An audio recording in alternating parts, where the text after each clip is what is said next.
Hey, everybody. Welcome to ITD Gaming Appetizers. Today, we're going to talk about Microsoft and their announcement of Xbox Ready TVs. Acer, Asus, and Philips. Sounds like a shitty law firm. All right, let's go to Pat today and see what he thinks of this breaking news. Well, first of all, they're not TVs. They're monitors. Monitors. Freaking TV. No. A TV cannot do the graphic fidelity that a monitor can. That's why you can have a 32-inch monitor that costs thousands of dollars because it has the graphic fidelity and the refresh rates to handle games. So yeah. So Microsoft has basically got some partners that decided to put out some Xbox Series X design monitors. You know, those three put out some monitors. They're quite pricey. They're outside of my price range. But I mean, there are large monitors too. I mean, the only thing that differentiates between a television and a monitor is their specifications. I mean, as we all know, if you ever hook up a computer to a TV, it looks like hot garbage. But you can also hook it up to a monitor that's the same size and it looks freaking amazing. I wish I could afford one of these. I'd like a new HDMI 2.1 super fast refresh rate. You know, it can do 120 hertz like it was nothing. You know, I also wouldn't mind having a monitor on my computer that could do that because my monitor is 144 hertz, 1 millisecond monitor, but it's, bargain bin at like $400, whereas these things are like $1,500, $1,600.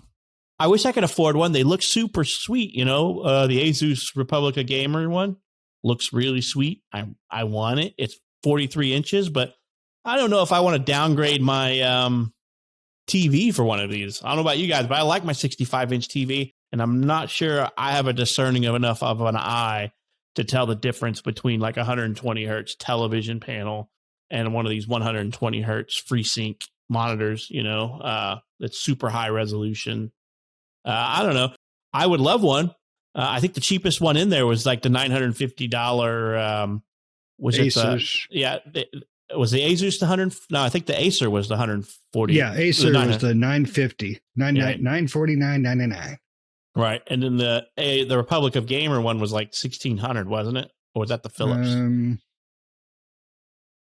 That was a Philips. Philips, yeah. There it is. Yeah, so I mean, it would be nice, but I can't afford any of those. I mean, I spend $300 on a monitor, around $300 on a monitor. I mean, I'll spend more on a TV, but I'm buying a 65-inch TV, not a 32-inch or a 43-inch. So that's outside of my price range.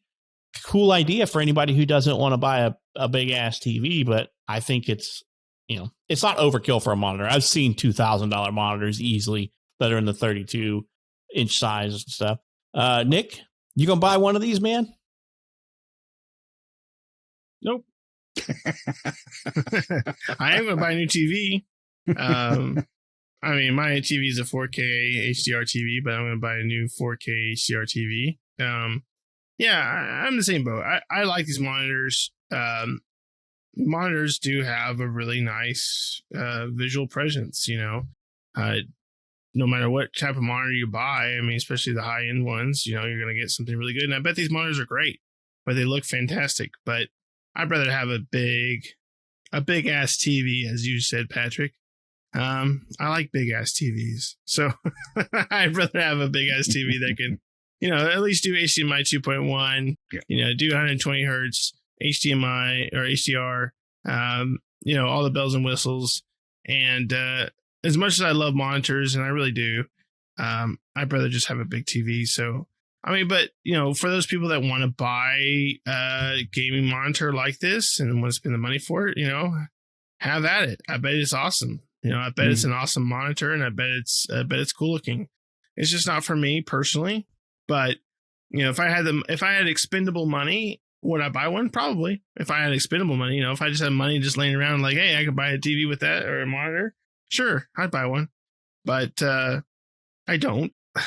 So, you got to make your decisions where you want. And I'd rather have a nice big TV, 65 or 75 inch or whatever to just play my games on. As long as I can do HDMI 2.1 and 120 hertz and has HDR or Dolby Vision, either one. HDR10 or Dolby Vision, then I'm all about it. So yeah, I mean that's the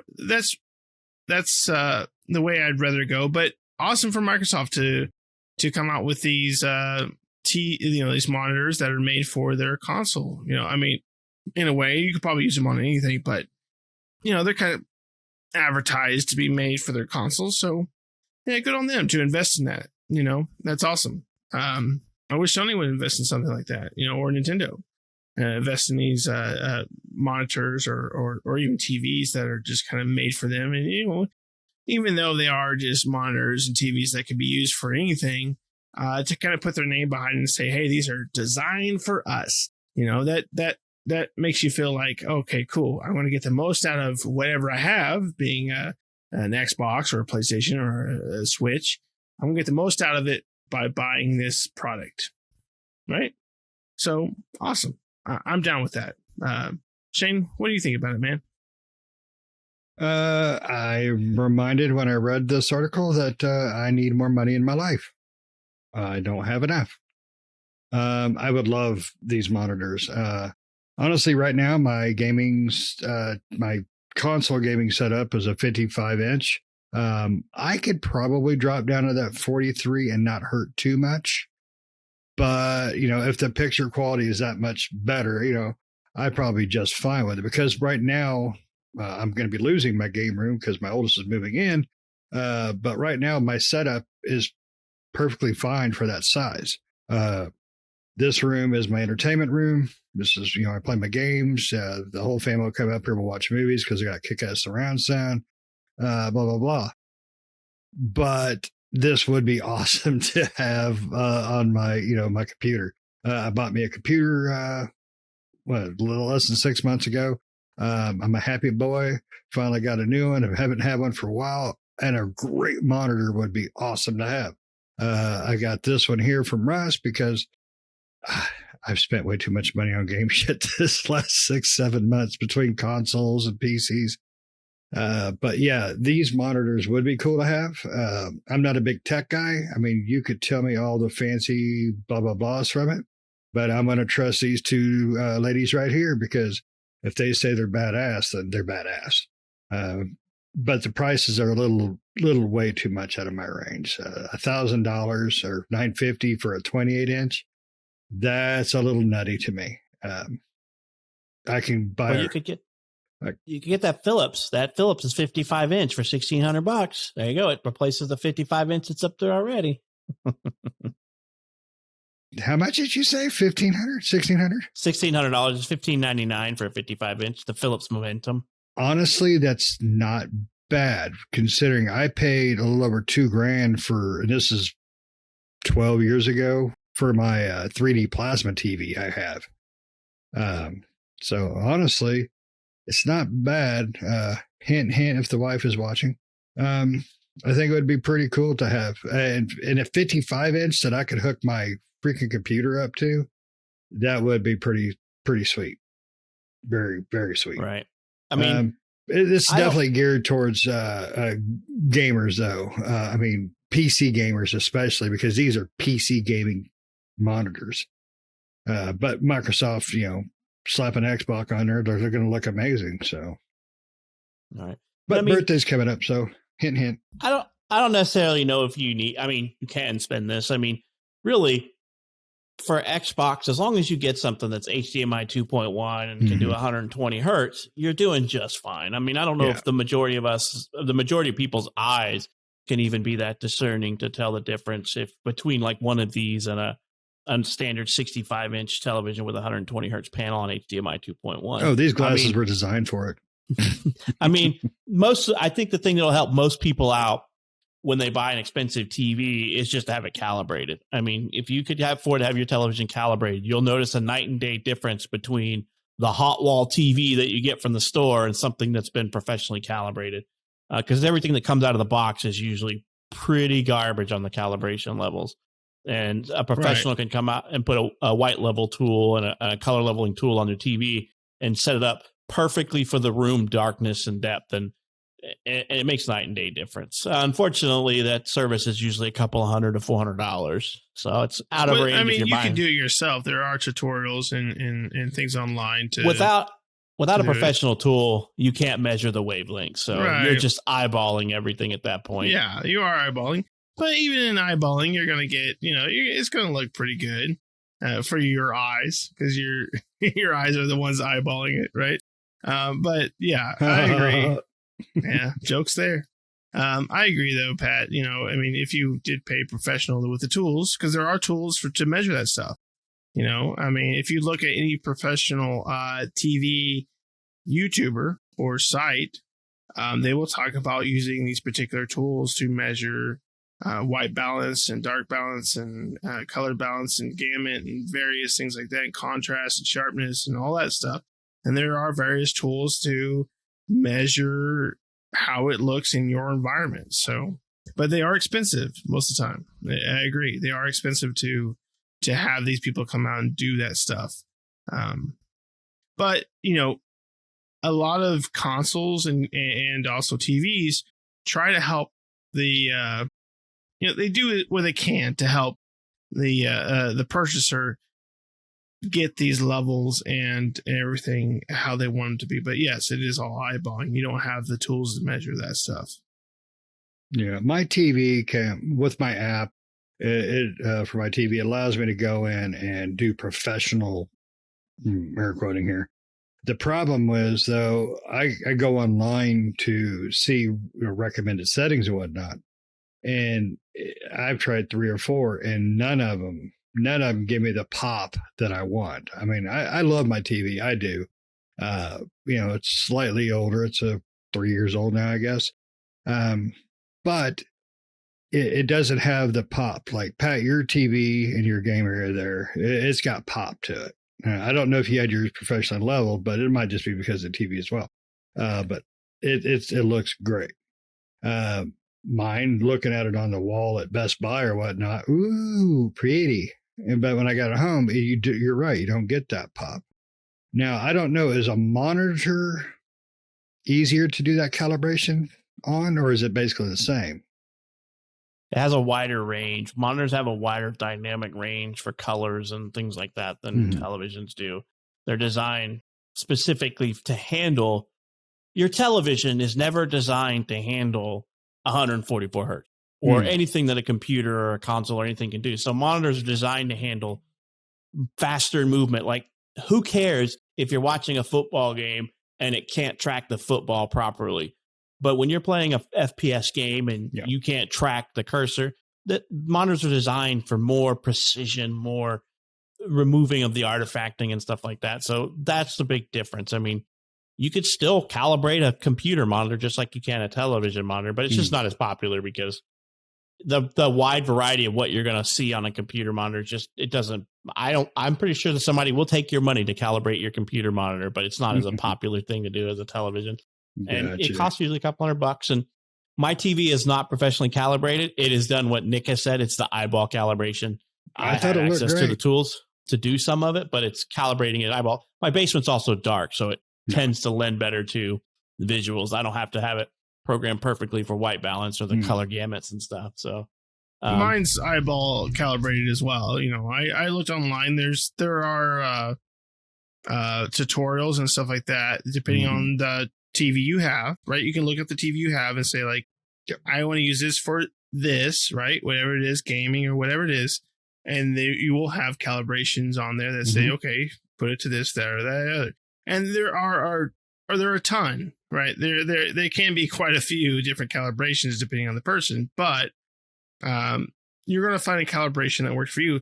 My TV here, I did the same thing when I first got it. I looked up calibrations, found the one for gaming, the one that people, and looked up several of them, and I found all the ones that for gaming that most people for my TV brand and the type of TV I had worked best for that, and that's why that's how I calibrated my TV, was based on what was recommended by most people for gaming. Yeah, and that's what I've done as well.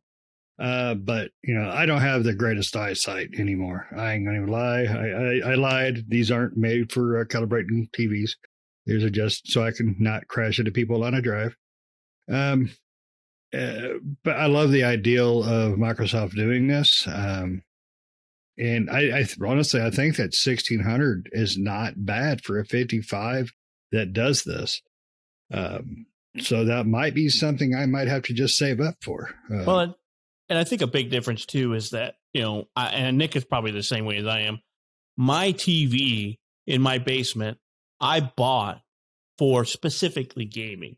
And my TV in the living room, I bought specifically for watching TV and watching movies because you're not getting, it's really hard to get a TV that does both very well. I mean, that's just the nature of it. You can get a TV that does gaming really well that looks shitty watching a movie. It's just the nature of the beast. They're different components, it's different how, and the movie helps too. I mean, if a movie is natively shot in a certain format, there's not a lot of upscaling and not a lot of that.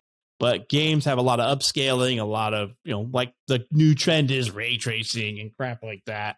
So they have a lot of different things that impact what specs you're looking for versus that. So I buy my basement TV. I don't watch a whole lot of TV on it. I can't remember the last thing I actually did watch on it.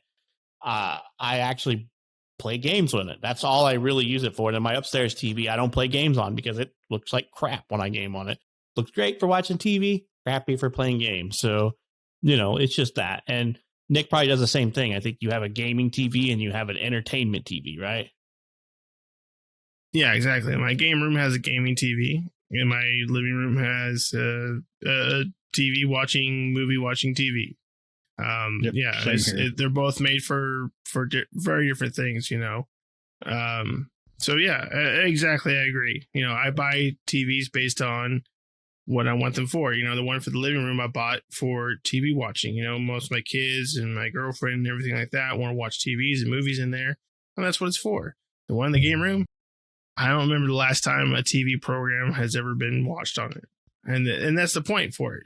That I didn't buy it for that. I didn't buy it to watch TV. I bought it to play video games. And, when I upgrade, which I'm planning to do soon, that TV is made for, its high marks are playing video games on it. And that's what I want to buy it for. That's it. Because it's going to go to my game room. And that's what I want it for. Right. But I think the TVs, and in my opinion, these monitors for Xbox are too small for my needs. I prefer a 65-inch television at a minimum. I would love to have a 75-inch or bigger, but I'll stick with 65, my game room TV has a 55-inch. My living room is a 70-inch. Right. For movie watching. I'm just fine with either or. My living room, my bedroom, the living room, they're both 55s. No, the bedroom is a 50. But almost all of my TV, I got a bunch of TVs, but they're all 55, basically. And I'm okay with 55. Bigger would be better, but I'm good with it. My gaming area is kind of a smaller area anyways, so I'm perfectly fine with it. But that was the point I was going to make. My gaming area is my basement, so I have a huge area for gaming, and a 75-inch TV would be perfect on that wall. But I don't want to spend the extra $800 to $1,000 it takes to go from a 65-inch to a 75-inch. So I usually stick around 65-inch. And my current TV will only do 60 hertz because that's all my previous consoles could do. Same now here. that I got a Series X and a PlayStation 5, I'm in the market for a new TV. Yeah, and the new TV I'm buying is 120 hertz. That's what I want. It's a 4K. And the new TV Nick is hertz. buying us is 120 hertz. Right. And the problem that you run into is that the things that you're looking for on a TV for gaming are not that popular, or if they are popular, they're on the upper range televisions. Like for the current consoles, you need HDMI 2.1. If you want to do 120 hertz, 60 frames per second, you have to have that 120 hertz panel. You need HDMI 2.1.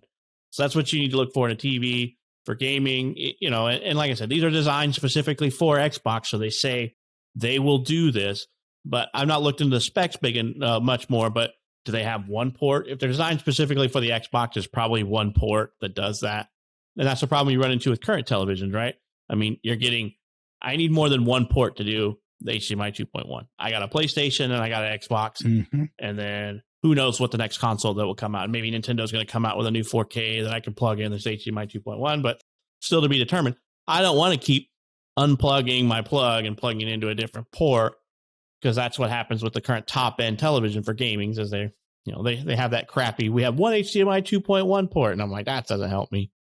That didn't even make sense to even, I don't know how much of a difference it would make to put a second one in there, but Jesus, that is just dumb. I mean, because the real gamers typically, they have two consoles or on the market for their second, when I got my PlayStation, that was my first thought. Well, crap, does all my ports do 4K HDR? And luckily, two of my ports do. So yay me. But that's it. So if I had, for some reason, I have another 4K, console or whatever, I don't have another 4K port. But, like I said, my TV's a little bit older, but, I don't understand why TV people do that, manufacturers. But, Nick, when you were telling us about the TVs you were looking at, it's like, why not have a second port? It doesn't make sense to me. Yeah, it doesn't. Even my TV that I have now only has one port that does HDR. The rest of them don't, and that's why I have a switch. I have an HDMI switch that I have my PS5, my Xbox plugged into, and it will go into that one port. They don't have an HDMI 2.1 switch at the moment. And the new TV I'm looking at only has one HDMI 2.1 port. So yeah, it's. And if you want an HDMI, if you want all four ports to be HDMI 2.1, you have to go with a higher up TV. But the higher up TV, like Patrick said, isn't made for gaming. It's got crappy scores when it comes to gaming. So, I got to go with the better TV that has that one HDMI port, and I'm just going to have to trade them out until they come out with an HDMI 2.1 switch. But that's kind of that's kind of what you have to do as a gamer in a way, right. And I agree. I bet you these monitors that Xbox has probably only have one port on them. Right. Their selling point is that they're going to be low latency. They're going to have HDR 10 plus certification. Like I said, low latency, low response time. They're going to have like a huge contrast ratio, just a lot of things. And they're probably going to be, I haven't looked into it much, but they're probably going to be like 144 hertz. I guarantee you they're 144 hertz. So they're even above the 120 hertz panel stuff. And so they're just going to be super, super crisp and nice. But I want a 65 inch. And televisions are a minefield of misinformation. You have to just do your research. Like, they'll often advertise, we have 3 HDMI 2.1 ports, but you'll get in there, or you'll do your research and you'll find out, they have 3. But one of them is true HDMI 2.1 with HDR support. The others don't have the HDR support, or they're missing this and this features. I hate that so much about manufacturers, because what I end up having to do is I find the spec sheet for the TV I want, and I scour the crap out of it for the specs I want, and end up going over to a reviewer on YouTube half the time. And I'm like, I want this guy who's plugging the TV in to tell me what I need to see. And I look, and he's like, all right, I plugged this port 1 into my Xbox. I had all these features. I plugged port 2 into my Xbox, and I lost these features. And 3, I lost these features. To tell you that it's not truly 3 identical ports. So do your homework. I think these TVs are going to be monitor price, which means they're going to be high price. But are they worth it? I don't know yet. I've yet to see one on an Xbox. Would I buy one? No, they're outside of my range of price for the size. Yeah, let me ask you something before we go. Just throw your yes or no's out there. A little bit back, Microsoft did a big announcement. We're going to be able to play anywhere, put them on your TV, Xbox Game Pass, blah, blah, blah. Do you think these new TVs, the monitors, will come with built-in, Xbox support for game streaming? These are monitors, not smart devices. They're not going to be like you don't TVs think they'll have apps. anything like that? No, they're monitors. Yeah, I know. No monitor has monitors, built-in apps. Monitors don't have built-in apps. Oh, I understand, but Microsoft was also touting putting this crap everywhere. So I was just wondering if maybe they might slip it in. There's no reason to put that kind of specs on that stream. It's a streaming service. There's no point in having specs like that. I don't think they'll have it either. Yeah, I agree. Yeah. They won't have it. Yeah. I'm not a techer, but I was just kind of wondering because I mean it was coincidental. Hey, we have new monitors. Hey, we're going to put this on everything. Yeah. So I mean, there's like Pat said, there's a lot of if you're looking for a TV or a monitor, there's a lot of YouTubers out there that analyze these devices and hook them up to PlayStations and Xbox and everything you can think of, and they go through all the analytics and everything like that, white balance and HDR and anything you can think of. So if you're thinking about these monitors or anything else, definitely do your research. Look at these sites; they're really good sites. They do a really good job of YouTubers and different sites out there. They do a really good job of analyzing these different monitors and TVs and how good they are, depending on what they want to do. So definitely look out there with that. But it's awesome that Microsoft is putting these out there, and that's just another option for people to look into these devices and be able to have something for their Xbox. So that's cool. But do anybody else have anything else they wanted to say about this? I need money. All right. All right. Well, thanks everyone. I hope you enjoyed listening, and see you next time. Bye-bye. See ya.